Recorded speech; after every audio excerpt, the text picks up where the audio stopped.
Okay, so let's begin today's curriculum talk. Today we are very happy to have Professor Park Young Chan from National Tsinghua University. And the title of his talk is Ricci Flow and its geometry applications. Okay.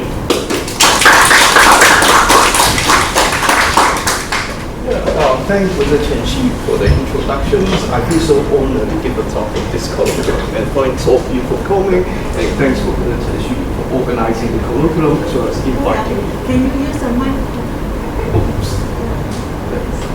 Thanks.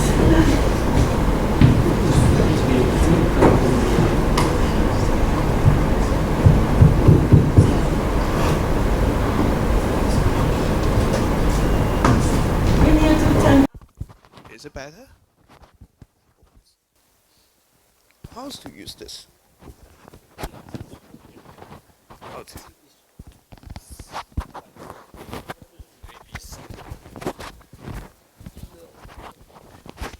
Let me try to think about this. Is it better? Is it better?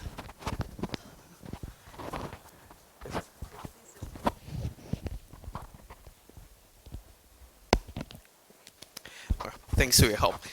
So let's get started. So we'll start with some background in Ricci flows as well as Riemannian geometry. So first of all, the object we're interested in is called the Riemannian manifolds. So what's a Riemannian manifolds? Perhaps a lot of you has already studied what a smooth manifold is. So what's a smooth manifolds? So very roughly speaking, smooth manifolds is a generalization of what we have in R3, that is a curve and surfaces in higher dimensions. So heuristically, if you have a topological space, what we mean by manifolds is that this topological space could be very complicated, but if you look at it with a sufficiently small pieces along each point, then you will know that they can be fractioned to get pieces in Euclidean space. So if you have a circle here, so if you look at small pieces here, so you can always straighten it to get an intervals. So in this case, it is called smooth manifolds. So we're particularly interested in the concept of Riemannian matrix. We're particularly interested in the concept of Riemannian matrix. And what's that is that if you have a point on this manifolds, then what we have is that the tangent space is indeed a vector space. It's indeed a vector space. It's a vector space, and we consider an inner product on this vector space. So given any two vectors there, we consider the inner product. And if this inner product varies smoothly with the base point on this manifolds, more precisely, if you consider the coordinate vector fields in each of the coordinates we have, then this Gij is a matrix with components consisting of smooth functions. So that is a smooth Riemannian matrix. And that is a rough pictures. We have a manifold here, we have a tangent plane fitting at certain points on this manifolds, and we can talk about the inner product on this tangent space. And the ultimate goal of this subject is to study the geometry as well as the topology of the underlying manifold by looking at the rigid structures matrix, that is a Riemannian matrix, and vice versa. What vice versa mean is that we would like to see what's the restrictions of geometry and topology on the metric, the admissible metric the manifold can have. That's what we mean by vice versa. So any questions so far? So some basic example, as I said, is that curves and surface in R3, they are examples of Riemannian manifolds. Why? Because when you pick a sphere, say in R3, then what we have is that we have R3. When you have a sphere center at the origin, then when you pick any point on this sphere, so we have a tangent, we have a vector space, we have a tangent space to that point. You can translate this point, you can identify this tangent plane with the plane passing through the origin by translations. And with these identifications, we have an inner product on each of the tangent space. we just view these we just identify these two tangent vectors as D2 tangent vectors, and then we can take the Euclidean inner product. In such a case, we have a smooth Riemannian matrix for every surfaces in R3. So these are the examples of Riemannian matrix, Riemannian manifolds. For example, the torus, the Mobius strips, cylinder, and catenoid. Catenoid is a very famous examples because it's the minimal surface. So the mean curvature of this example is identically equals to 0.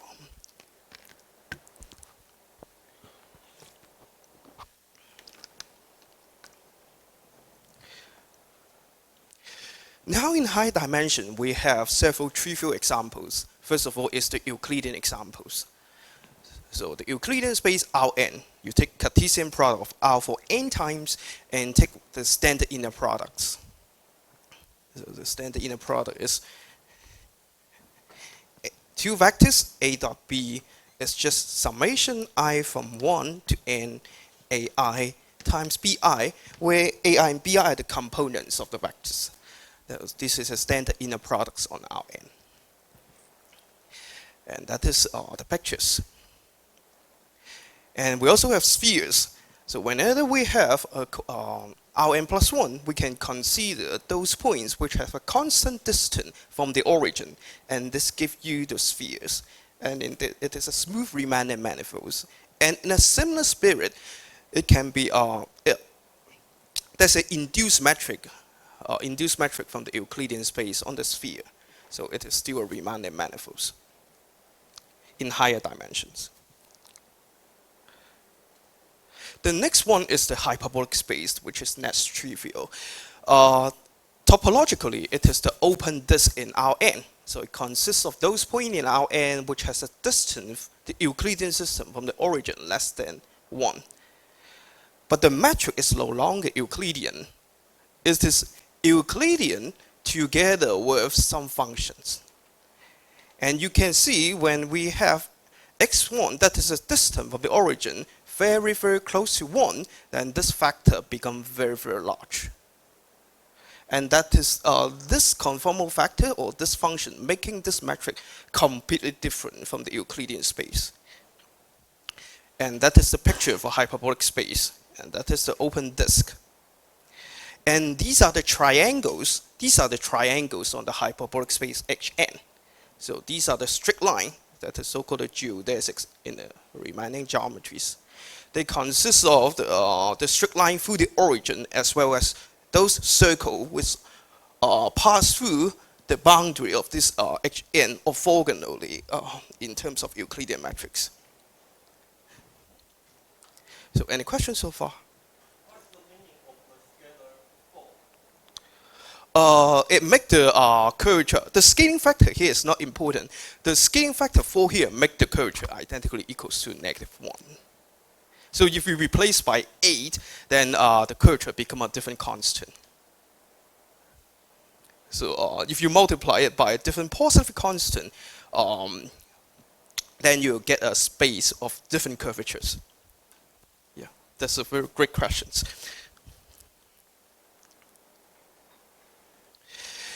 And when we talk about Riemannian geometry, we come across with a natural invariant, that is the concept of curvatures. So very vaguely speaking, curvature measures the difference of the Riemannian manifold from the Euclidean space. So let's look at the very, very intuitive examples. That is the example of curves.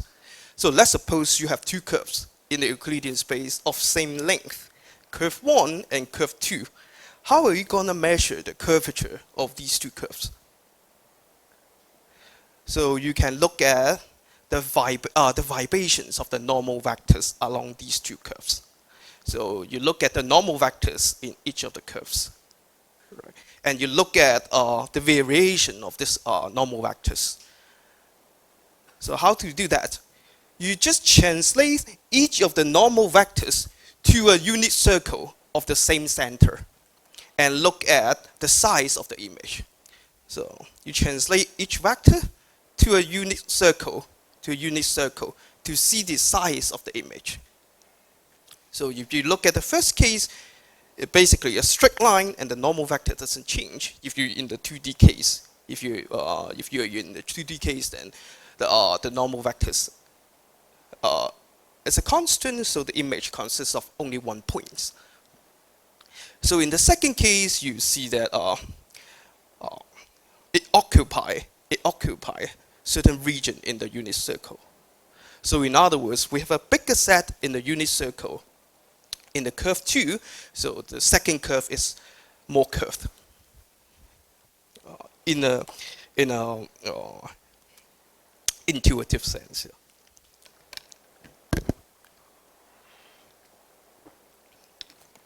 Any questions here? And similarly, you can talk about the picture in higher dimension. For example, in surface of R3, you can look at the normal vectors. So in the small pieces, you can always define the normal vectors. And in that case, you can translate each of the normal vectors to the origin. So starting from the origin, you can see the unit sphere and then consider the normal vectors to see the variation of the normal vectors. And you can see if you have a hyperplane, then in that case, the normal vectors, the image only consists of one point. Does that make sense? And if you have a paraboloid, then the pictures become different. Then if you translate to the same origin, then you have a non-trivial region in the spheres. So if you consider the region to be sufficiently small and then try to consider the ratio of the area with this small region, then you have the concept of Gauss curvature. And perhaps you have already learned this in the undergraduate differential geometry class. So the second case has more curvature. That's the intuitive discussions for the meaning of curvature. Now, other than that, curvature also arises in the geometric variations, in the variation of different geometric problems. Let's consider the following situation. Suppose you have a sphere. Suppose you have 2 points on this sphere. Then you can walk along a great circles that is the shortest path along all the other curves on this sphere joining P and Q, if P and Q are close enough. So you have a shortest path, and you consider the variations of paths. So you consider the nearby paths. And parameterize these paths by the parameter S. And you can take the variations of the length of these curves. And if you do the first variation, then you get, because the green path is the shortest, so the first variation you expect is 0. However, if you take the second variation, then what you have is a quantity involve the notion of sectional curvature. So it's a kind of curvatures. So any questions here? And if you look at some other geometric objects, for example, if you look at the ball center at certain points of this Riemannian manifolds and try to consider the size of the ball and parameterize the ball by the radius. So if you have a ball of radius S, and we call it B sub S. And if you consider the volume of the ball and take the second derivatives, then what you have is a quantity involving the notion of Ricci curvatures. That is the average of the sectional curvature. And if you consider the size of small ball in the sense that if you fix P and then look at the Taylor series expansion of the ball of radius S for sufficiently small s, then the higher order expansions will give you the concept of the average of Ricci curvatures, that is the scalar curvature. So that is how curvature arises in the geometric variation problems. Any questions here? So these kind of quantity reflect how the space is different from the Euclidean space. And to make the precise definitions, we need to talk about the differentiation on the Riemannian manifolds.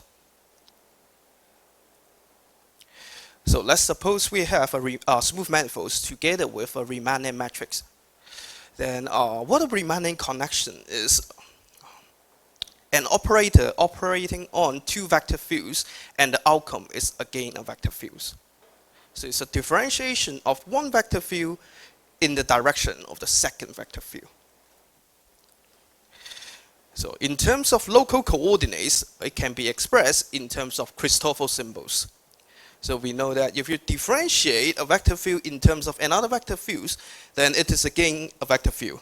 It's again a vector field, so it can be written as a linear combinations of the coordinate vector fields. And the coefficient in front, we just give them a name, is called a Christoffel symbols. And indeed, it can be computed using the properties of Riemannian connection, that it is compute in terms of the inverse of the metric coefficient as well as its first partial derivatives.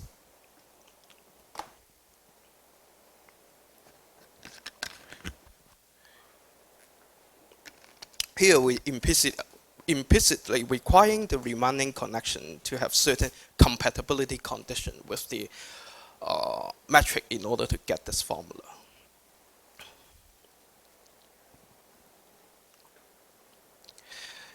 And with this, with the concept of differentiation, then we can express the curvature in terms of derivatives. So that is the Riemann curvature tensors. It is linear maps. It is a linear map with 4 inputs. So with 4 inputs, if we input 4 vector fields, then what you get is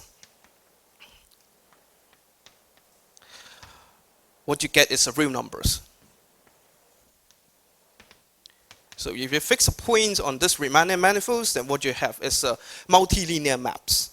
So you input 4 vectors, and the outcome is values. And in terms of computation, it is the inner product of this complicated vector fields with certain vectors. So that is the formal definition of the curvature tensors. But the geometric meaning of this definition is basically it measures the obstructions when you switch the order of derivatives. When you switch the order of derivative of vector fields. So in the first component, in the first vector field here, you involve the second derivative of the same vector, that is partial xk.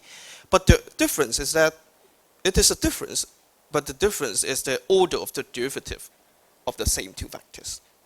So this one basically measures the difference when you flip the order of derivatives of the same vector fields. That is the formal definition of curvature tensors. And with the curvature tensors, we can define the sectional curvatures. So since we know how R act on the coordinate vectors, which is the basis of the tangent vectors, so we know that R act on the tangent vectors. We know how it acts on the usual tangent vectors. So we can talk about the sectional curvatures. Basically, if you have a 2-dimensional vector space, and if you find a basis x and y of this 2 plane, then you can define the sectional curvature in terms of the curvature tensors. So Rm is just R here. Yeah. So it's Rx, y, yx, divided by the length of x squared, length of y squared, subtracted by gxy squared. So it's a generalization of the Gauss curvature. So indeed, you can interpret the sectional curvature in terms of the Gauss curvature of a suitable 2-dimensional submanifolds in a Riemannian manifolds. So if you take average of the sectional curvature, then you have the notion of Ricci curvatures. So it's bilinear maps adding on 2 vectors, such that the precise formula is Rx ei y. That is, you take chase of the middle 2 vectors of the curvature tensors, then you have the Ricci curvatures. Then if you further take chase of this bilinear maps, then you have the scalar curvatures. So the formula is very, very complicated, but you can see you're basically taking average to get from sectional curvature to scalar curvatures. So whenever you take average, the amount of information you have become less. So the amount of information you have for sectional curvature is strongest when compared to the scalar curvature. So with the concept of different curvatures, then we can talk about what we mean by canonical metrics. So they are the special metrics. They are those metrics with special properties. What are these special properties? Is that they have the constant curvatures, or they have very high symmetry. That is the first type is the constant sectional curvature. That's what we call space form in Riemannian geometry. The sectional curvature is independent on the two planes you choose, as well as independent on the base point you choose. So pick any points, pick any two planes for the tangent plane of that points, and the sectional curvature will give you the same values. And the second case is the constant Ricci curvatures. In this case, we call them the Einstein metrics. So the Ricci curvature is a constant times the metric. And the last case is the least restrictive one, that is a constant scalar curvatures, which we denote it by CSC metric. There's a scalar curvature is a function, and now we require it to be a constant function on this Riemannian manifolds.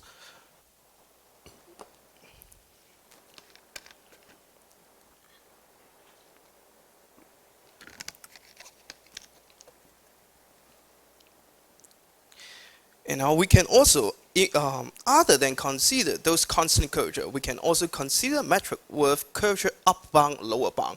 For example, we can consider those Riemannian manifolds with non-negative sectional curvature or non-negative Ricci curvature. This kind of curvature restriction is very, very restrictive and can tell much about the topology of the manifolds.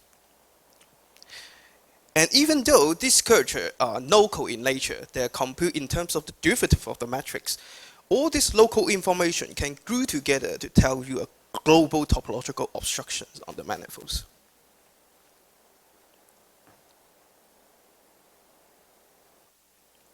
And now, one significance of the canonical matrix is that it can tell the topology of the manifolds. And in 2 dimensions, we have the very celebrated Gauss curvature, which basically says if you have a 2-dimensional compact manifold without boundary, a 2-dimensional compact surface without boundary. For example, if you have a sphere, if you have a donut, if you have connected sum of donuts, then these are the examples of 2-dimensional surface without boundary. And they are orientables, meaning that you can find a nowhere vanishing continuous normal when you put the surface in R3.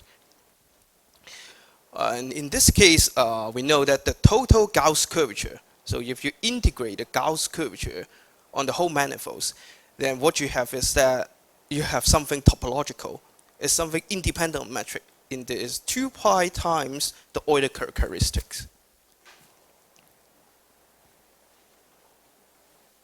So the Euler characteristic can be defined using the homology group, or you can triangulate the surface and count the vertex, number of vertex, number of edge, and number of face, and do the suitable sum and subtractions.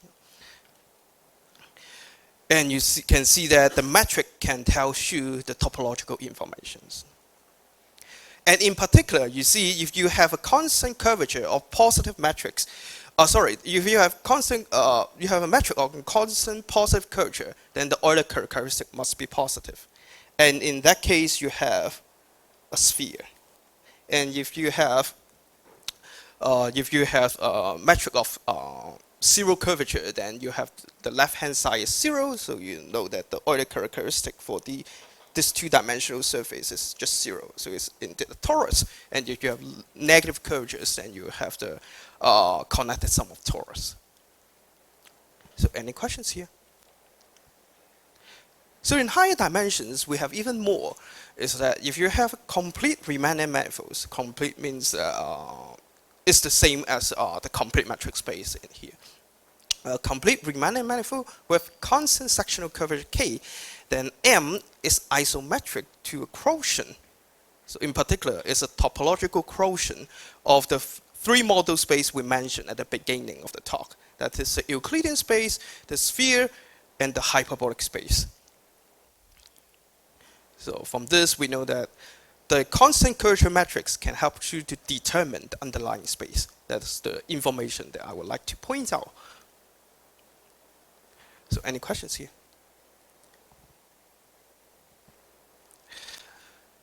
So with all these results, then what we have is that we have the natural and fundamental question is, so given manifolds, when can we find a canonical matrix on that? And if we know it exists, then how to find them, how to construct them? So let's look at the following diffusion equation examples. Let's suppose we have a Riemann integrable function on the real line, and we know that we can solve a heat equation starting from this initial data. Why we know that? Because we can express this solution in terms of an integral. So we can do the convolution with the Gaussian kernels. And then we know that it is a solution. It's a solution to this heat equation starting from with initial data given by phi. And if you look at this equation, then the triangle inequality tells you that the norm of U as xt is always bounded about by the L1 norm of phi divided by square root of 4 pi t. So in other words, we know that this expression makes sense for all t bigger than 0. So when t goes to infinity, what we have? We have this solution converge uniformly on the real line to 0 on the whole real line. So starting from something rough, and then when we consider the large time behavior of this heat diffusion, we have the limit is something very, very symmetric and homogeneous, is into the constant functions. And that is the pictures, the regularization effect. So initially, we only require phi to be an integrable functions. So there may be corner or discontinuity for this function phi. But when we do convolution with the heat kernel, when t becomes positive, then it becomes smooth instantaneously. So the graph of the function diffuse. And when t goes to positive infinity, then we have the constant function here. So it's kind of diffusion of heat.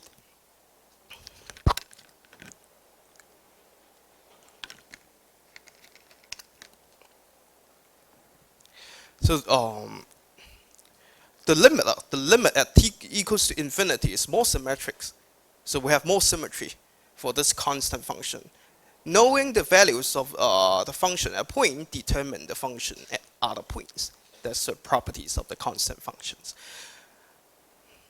So it's better than the initial data in a lot of sense. So the question becomes, can we do the same for Riemannian metric? For a Riemannian metric on the smooth manifolds.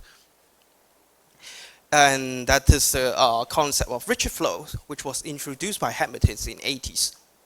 So perhaps a lot of you has already seen this equation before, but it is an equation which deform a given metric G naught in the direction of -2 Ricci curvatures. So first of all, because the Ricci curvature doesn't depend linearly in G, so it is a nonlinear equation. It's a nonlinear equation, and it is a heat flow of metrics. It's a heat flow of metric because when you observe this in this equation in a suitable gauge, in a suitable coordinates, then what you have is that the Ricci curvature times -2 must be the Laplacian of the coefficient plus some nonlinearity. So if you look at the leading term, then it's just partial g partial t equals to Laplace of g. The Laplace of the metric coefficient, not the Laplace of the tensor.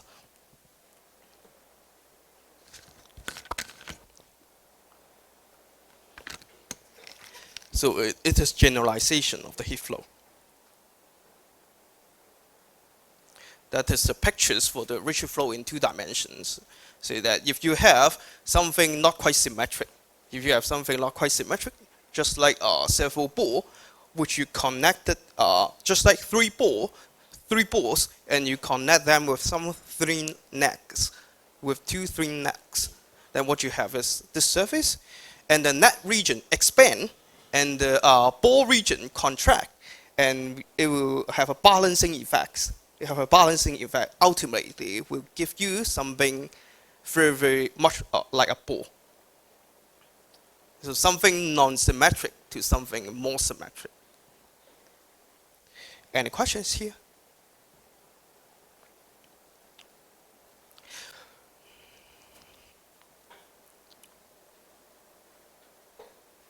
So that is the initial time, that is a positive time.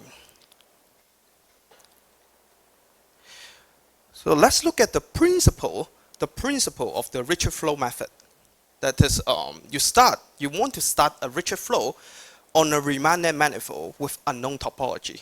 You don't know what that is. And you hope that the GT, that is the solution of Ricci flow, will give you more information when T evolves, when T becomes larger. So we hope that it will converge to a metric of constant curvature in any sense. Constant Ricci, constant sectional, or constant scalar curvature. We hope that it will converge to some of them upon scaling.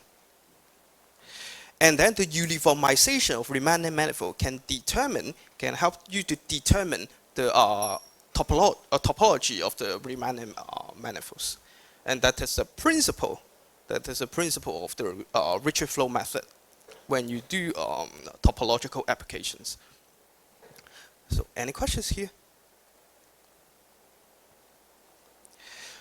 So, the above method works well, provided that the initial data is good enough. So there are several examples. The first one is Hamilton's original papers, which says that if the initial metric has positive Ricci curvatures, then the above method works well. So if you start a Ricci flow, then upon scaling, the Ricci flow metric will converge to a metric of constant curvature. And using the uniformization of the Riemann manifolds, we know that the space must be a quotient of sphere. And under different situation, but higher dimension, a result by Brendel and Shane is that if you assume the sectional curvature is have certain pinching conditions, is that the sectional curvature at different points at different two planes must be less than or equal to 1, but strictly greater than a quarter, then it must be, the underlying space must be a quotient of sphere. That is a very famous differentiable sphere theorem by Brendel and Shane. And there are lots of interesting results, and for the time being, I cannot cover them one by one.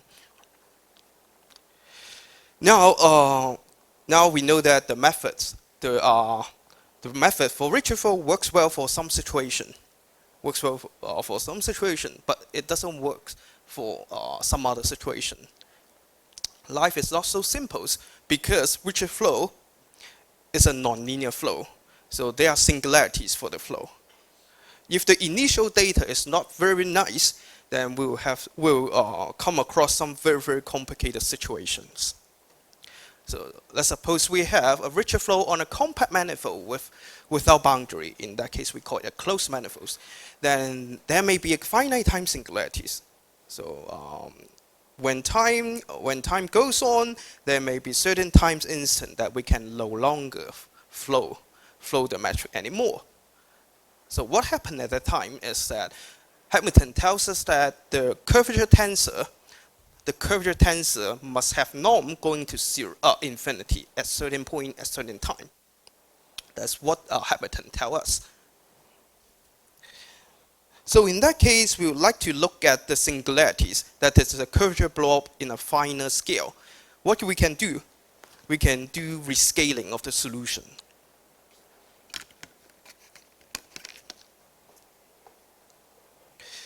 So we pick a sequence of points, sequence of time, and consider the curvature tensor, the norm of the curvature tensor at that point.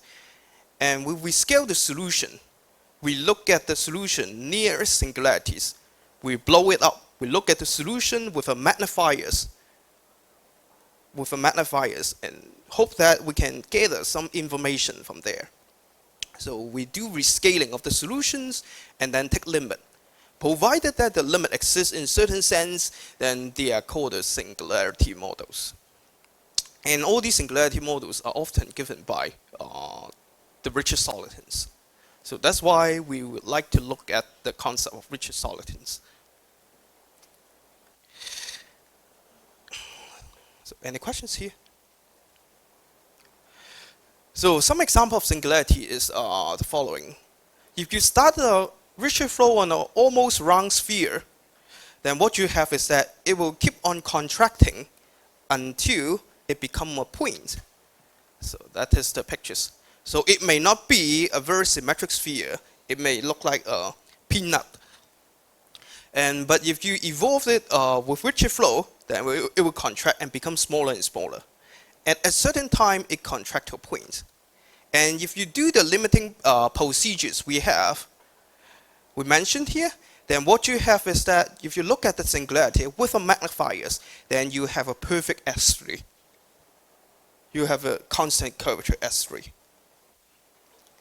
So it's something very, very symmetric, and it is an example of Ricci soliton. Any questions here?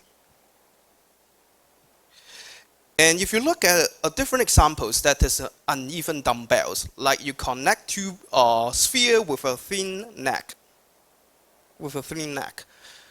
then what you have is that the middle region contract faster than the two region on the left and on the right, and it develops singularities before these two contract to a point. Then what you have is that if you do the scaling procedures, what you have is R times the constant curvature S2. So it's again Ricci soliton. And the last examples is that if you have a dumbbell, and if you start the dumbbell, then what you have is that the dumbbell on one side contract before the dumbbell on another side contract. So this happens if you have the radius of the ball here is sufficiently smaller than the ball on another side. Then what you have is that you have the degenerate singularities here. If you look at that with the scaling procedures we mentioned, then what you have is another Ricci soliton. That is the Brian soliton.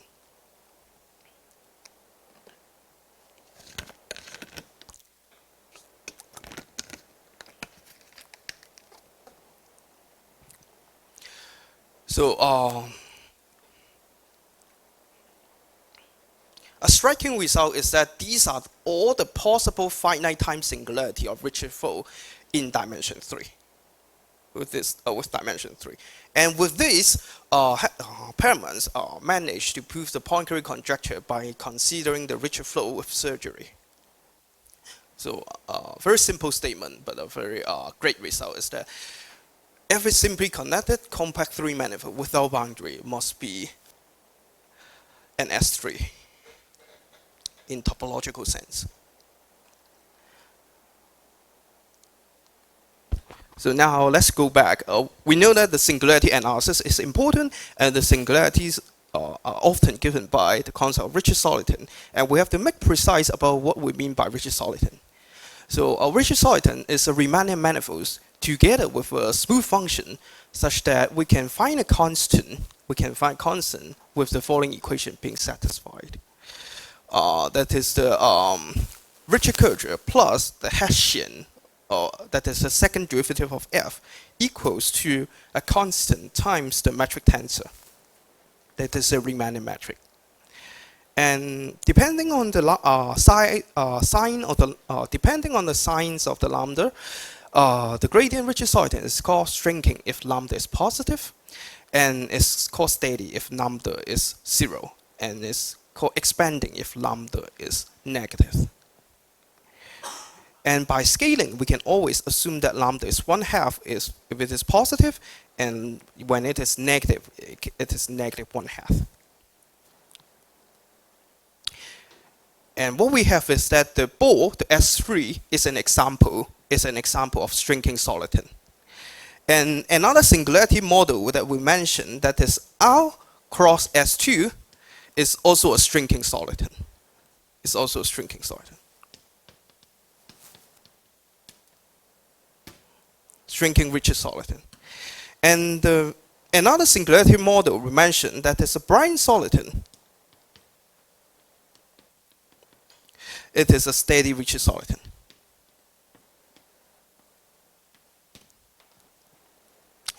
So we know that the singularity models are given by some of them.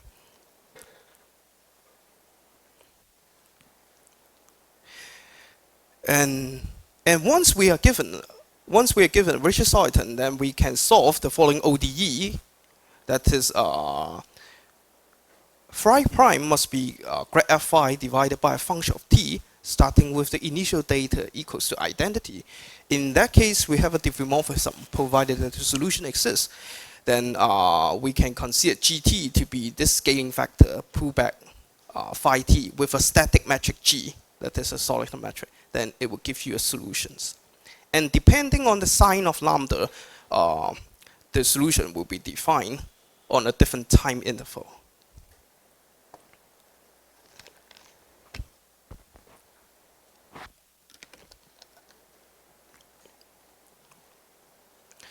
Now the significance, another significance of Ricci soliton I've mentioned is that it appears in the singularity models of Ricci flow. And the very general spirit is that for high curvature region, then that what we mean by type 1 region, the singularities are given by shrinking solitons. And we have a lot of related results, which we are not going into details. And for even higher curvature region, then the curvature are given by, the singularity are given by the steady soliton.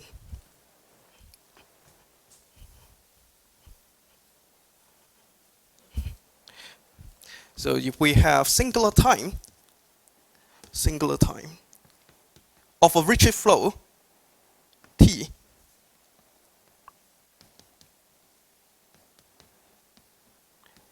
then what we mean by high curvature is called type 1, is that when you have supermum of curvature times t minus small t, this one is finite. So the curvature blow up linear in the difference in time. And when you have type 2, then what you have is that you have the supermum of this is just infinity. It's just infinite. And the spirit, the principle is that this singularity are given by shrinking Ricci soliton. And this kind of singularities are given by steady Ricci soliton. That is a very vague principle.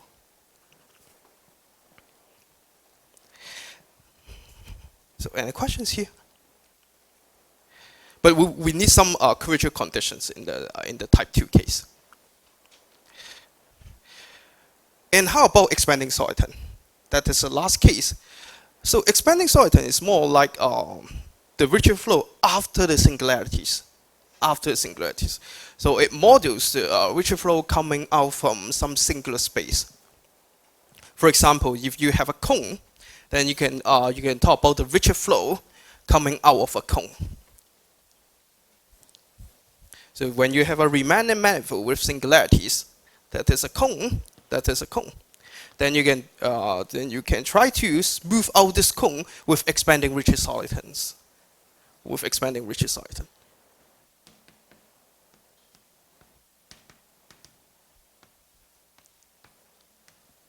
So it tells the pictures after the singularities.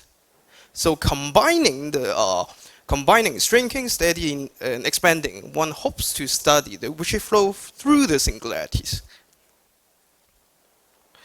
So we can talk about the resolution of conical singularity by expanding soliton. and existence, a loss of result. The uniqueness, also a loss of result. And the expanders are also long-time solution to the Ricci flow. So any questions here?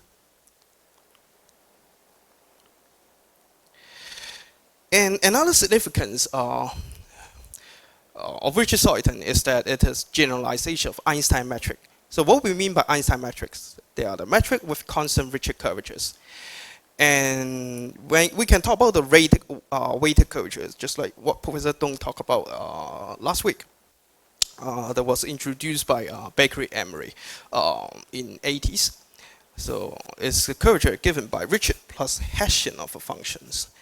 And it is very crucial to the geometry of Riemannian manifolds together with weighted measures.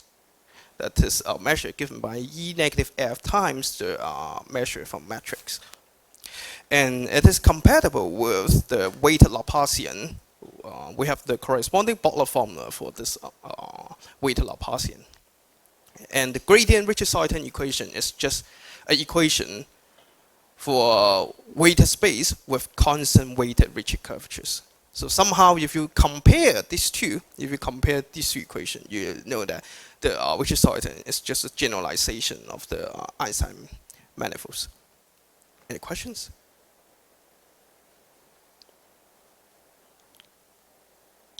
So some example of Ricci solidity is that they are the some trivial examples are the space with constant sectional curvature or space with constant Ricci curvatures.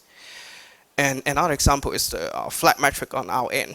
And in that case, you can choose F to be lambda times square root of the square of the distance divided by 2.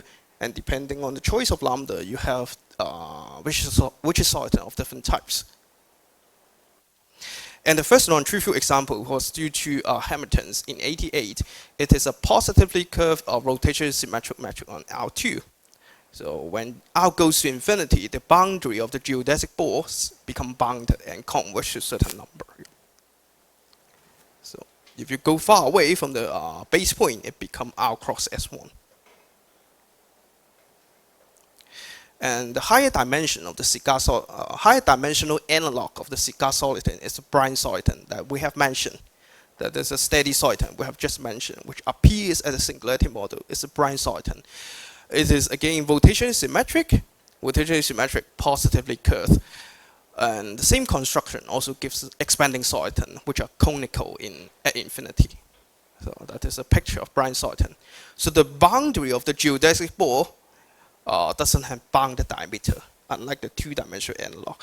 Here, the boundary of the geodesic ball grows like square root of R, and the volume becomes bigger compared to the cigar solidity. Sorry, how many times do I still have?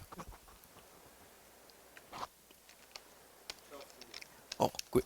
Thanks a lot. So these are some examples, and we have even more. We have even more examples, which we're not going into details. So let's have an overview of the classification of Ricci solidity in no dimension. So in dimension 2, the classification of gradient Ricci solidity are done. So it's complete. And it was due to Hamilton, Reinforth, Bernstein method. In dimension 3, we in the lambda positive case, that is a shrinking case, is also complete. It was due to a loss of peoples. And in the dimension 3 steady case, is almost complete. We still have some unknown in dimension 3 case, and lots of important results here. And in dimension 3 expanding case is far from being clear. We have a lots of non-trivial examples.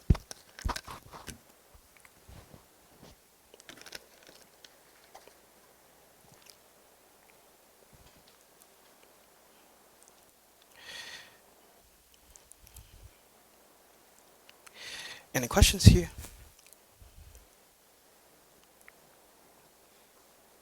So perhaps in the remaining time, I can talk about some of my results. The first one is based on some joint work with mentioned Lee and as well as Luke Ricci. and it's about the existence of expanding soliton structures. So we prove the following. So let's suppose we have a Ricci flow with a Ricci flow on a three manifold, complete non-compact, and the solution exists for all time. Let's suppose the solution exists for all positive time. And suppose that GT satisfies the following conditions. The first one is that the Ricci curvature is always non-negative. The Ricci curvature is always non-negative. And the second one is that the volume is like Euclidean in the following sense. The volume with respect to GT for each T of the ball with respect to GT center P with radius R is always greater than or equal to some uniform constant times R cubed. Suppose we have this for all R for all P.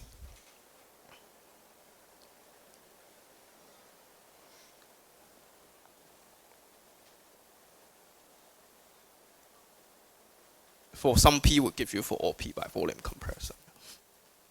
And if you assume that the curvature tensor satisfies some scaling invariant upper bound, that is the Riemann curvature of respect to GT, and if you take the size of the curvature tensor, it is bounded above by C over T for all positive T. So in particular, we have no restriction when time equals to 0. We don't even assume that the solution is well defined at time equals to 0. Then in that case, is that for any sequence going to infinity, for any positive sequence going to infinity, after pausing into subsequence, we have the rescaled solution of the Ricci flow must converge to an expanding gradient Ricci soliton. So GT itself may not be an expanding soliton, but by doing rescaling, so when lambda I become bigger and bigger, what we have is that lambda I times T become bigger and bigger. So we are considering the behavior of the solution at T equals to infinity. At T equals to infinity. And if you rescale it by a very, very small constant, that is a reciprocal of lambda I, then we know that the solution will converge to something special, that is the expanding soliton. So from something less restrictive to something very, very restrictive. Any questions here?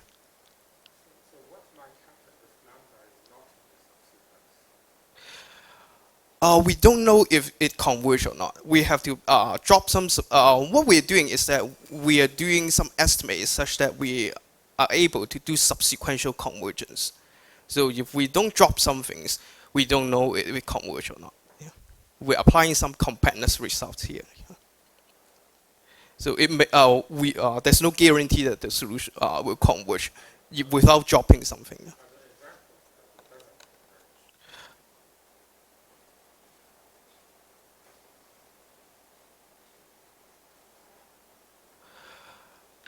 What we have is that if it doesn't converge, then you can find a further subsequence that it converges to something. So what you have is that the limit may not be unique. Yeah. Does that make sense?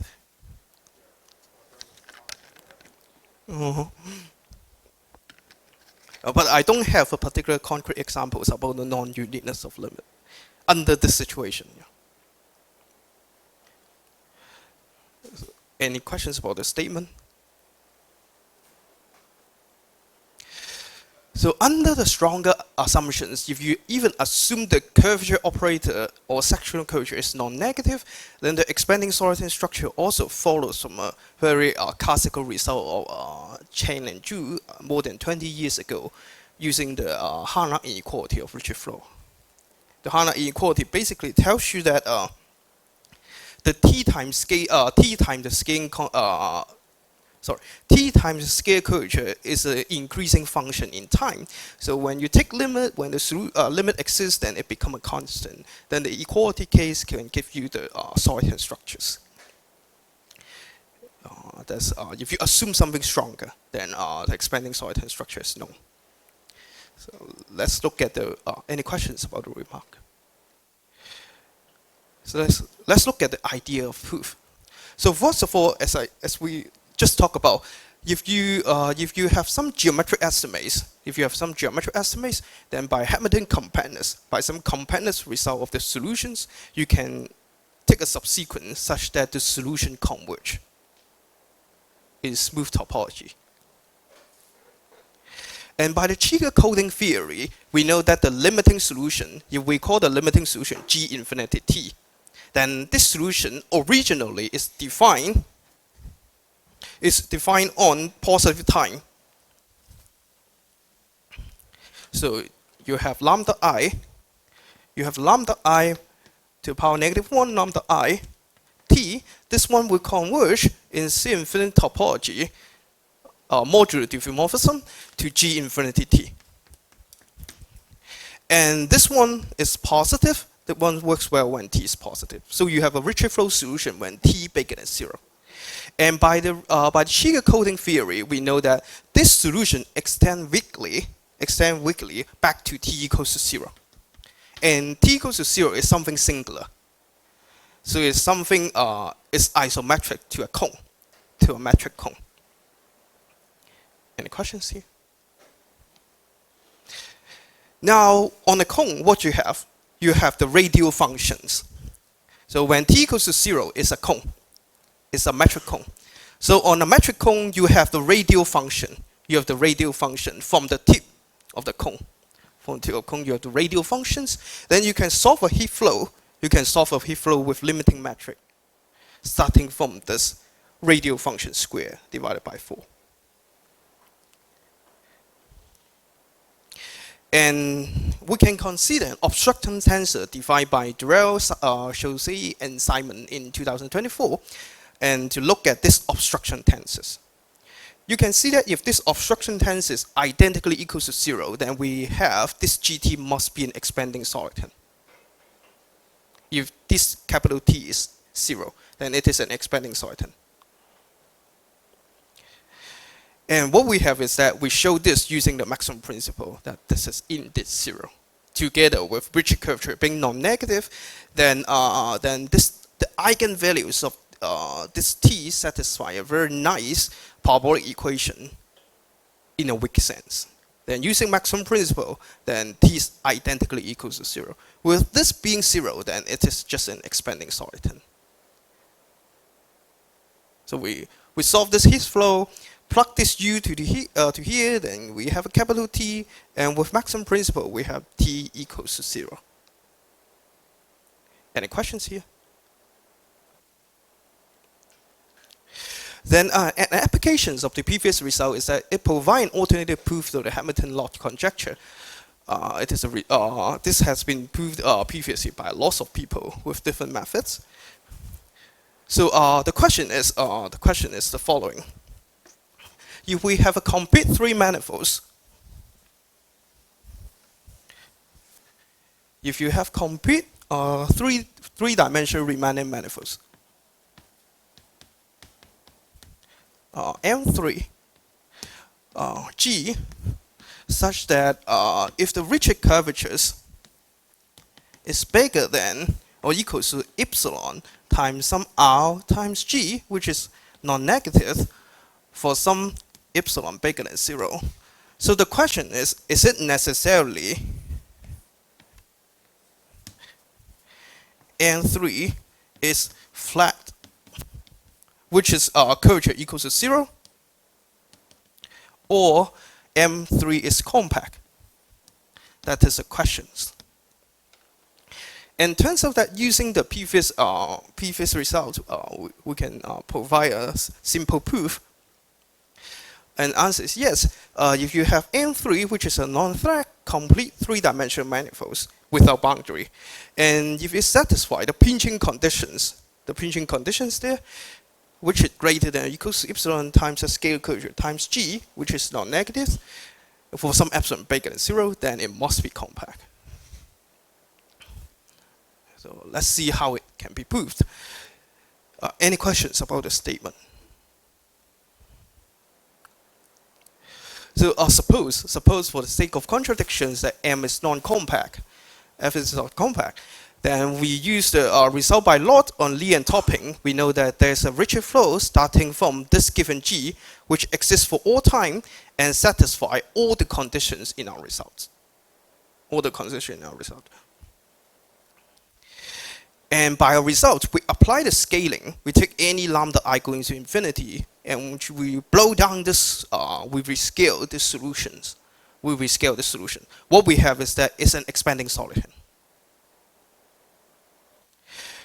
Then expanding soliton together with this fringing condition was proven to be flat by Durrell in 2017. So in other words, N infinity is flat.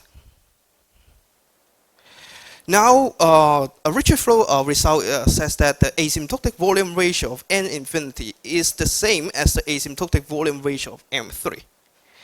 In that case, by volume comparison, we know that the original one must be flat as well.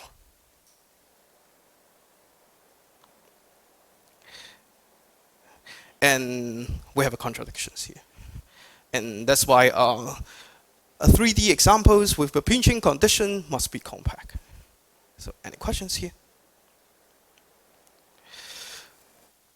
So if no, probably I don't have the time for the second result. I will just stop here. Thank you for your attention. Thanks for coming.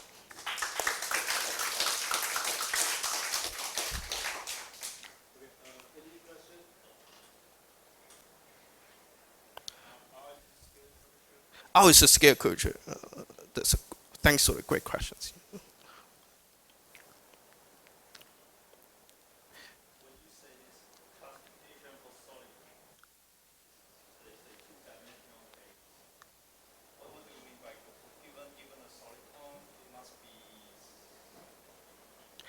So so what we have is that given M, given G, given F, if it is a Ricci soliton, then now if it is 2D, then what you have is that people now know that you must be able to isometrically embed into several model space, and all these model space are being determined. That's what I mean by classification in 2D. And in 3D, if you assume completeness, if it is shrinking, then it's still complete. Yeah. And in 3D case, other two, the classification are not done yet. Any other questions? So you said you can consider Ricci flow through the singularity. Well, what is the meaning of the equation at the singular moment? You either define the because there could be a topological change, so you need to consider the weak notion of Ricci flow. Yeah, you need to consider topological change, just like in the simple case, if you have an even dumbbell, then what we have is that the singular solution. In that case, you need to consider a manifold in space-time to define a singular solution if you're doing vigorously. But in 3D case, if you have a singularity here, then what you have is that you just cut this singularity and cap this with two balls, and then run the Ricci flow with this new initial data again until they come across with new singularities. And that's how we what we mean by Ricci flow through singularities. How do you know what kind of topology? That's a great question. In 3D, that's okay because the singularity types are either this, or ball, or Bryan solitons. So the difficulties is in 3D it's being solved long time ago, but in 4D we don't have. So the singularity types of the singularities is not known. remains open, and that is an important question to determine the singularity types of Ricci flow in dimension 4. Yeah. So I'm not answering a question because I don't know the answers. Yeah, but in dimension 4, the answers I don't know. Yeah. Any other questions?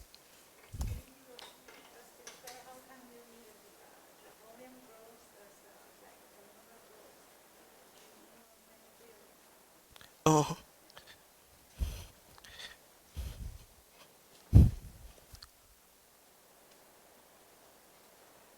what's your questions? Uh-huh. What's the questions?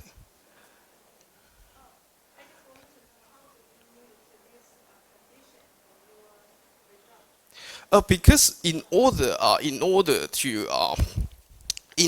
to take subsequence of Ricci flow, we need to make sure that this one won't be too small. We need to make sure this one won't string to a point.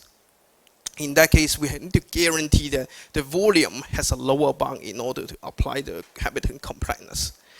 And in all scale, because we want for all I, this solution has certain nice volume lower bound. So that's why we require for all R, this one has a uniform upper. For taking limit, yeah. That's a great question. So this is used when taking limit. This one is also used when taking limit because we need some curvature bound in order to get compactness of Ricci flows. Curvature bound together with volume bound will give you the subsequential convergence. But ultimately, why we have the expanding Soyton structure is come from solving this PDE here. Yeah, thanks for the questions.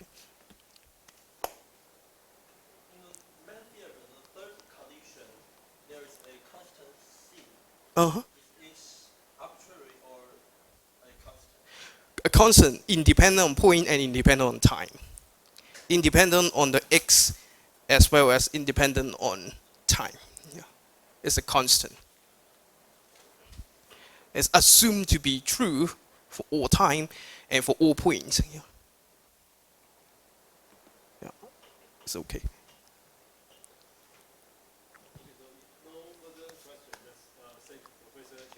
Yeah, thanks a lot.